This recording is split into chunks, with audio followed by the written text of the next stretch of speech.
우선 새해 복 많이 받으세요. 새해 복 많이 받으세요.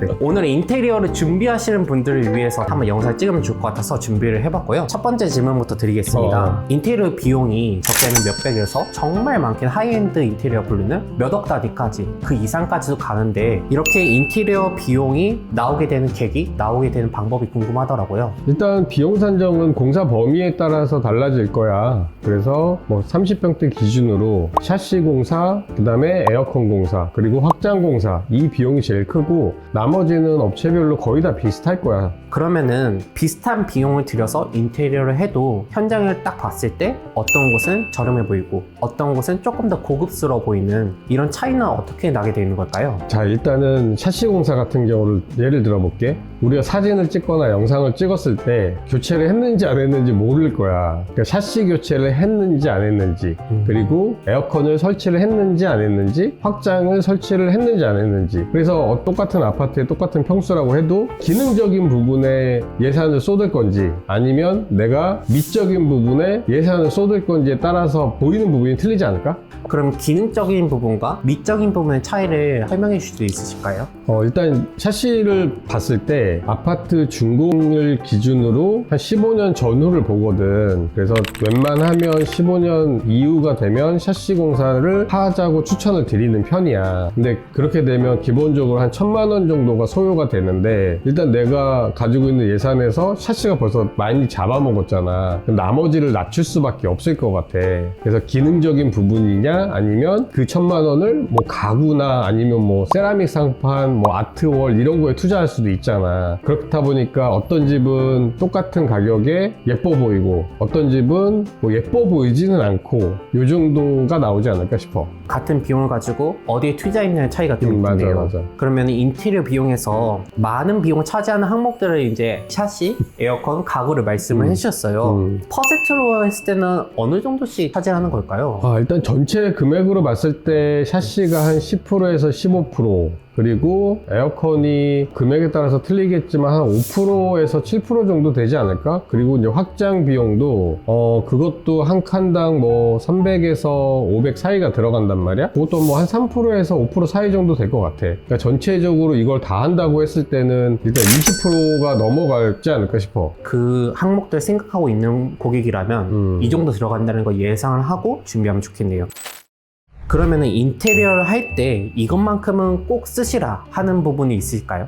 일단은 고객님들이 간혹 바닥 공사는 빼면 어떠냐고 하시는 분들 꽤 많거든. 그래서 바닥은 무조건 하는 게 좋을 것 같고, 그리고 싱크대, 뭐 가구 공사, 그거는 꼭 하고 들어가는 게 좋지 않을까. 이게 바닥 같은 경우에는 비용을 아끼는 건 좋지만 쓸데없는 비용들이 들어가거든. 공사를 하려면 바닥 보양을 해야 될 거고, 보양을 또 철거를 해야 될 거고, 그래서 결국은 날아가는 돈인 거잖아. 그래서 바닥은 꼭 했으면 좋겠어.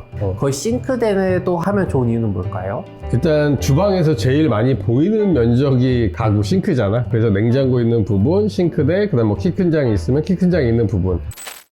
다음 질문으로 견적이 저렴한 인테리어 업체와 또 합리적인 견적을 주는 인테리어 업체를 구분하는 방법이 있을까요? 저렴한 업체, 그 다음에 합리적인 업체는 일단 고객님의 성향, 눈높이와 업체의 눈높이가 맞았을 때는 합리적으로 보일 거고, 고객님이 보는 것보다 업체의 눈높이가 높으면 좀 비싸게 보일 수 있고, 반대로 업체의 눈높이가 낮고 고객님의 눈높이가 높으면 너무 싼 업체가 될 수도 있는 거 아닌가? 그렇게 생각을 하거든. 뭐 예를 들면 A 업체는 세면 수전을 10만 원짜리를 쓰고 어떤 업체는 2만 원짜리가 기본이야. 이랬을 때 총 견적을 받았을 때는 몇백만 원 차이가 날 수 있을 것 같아.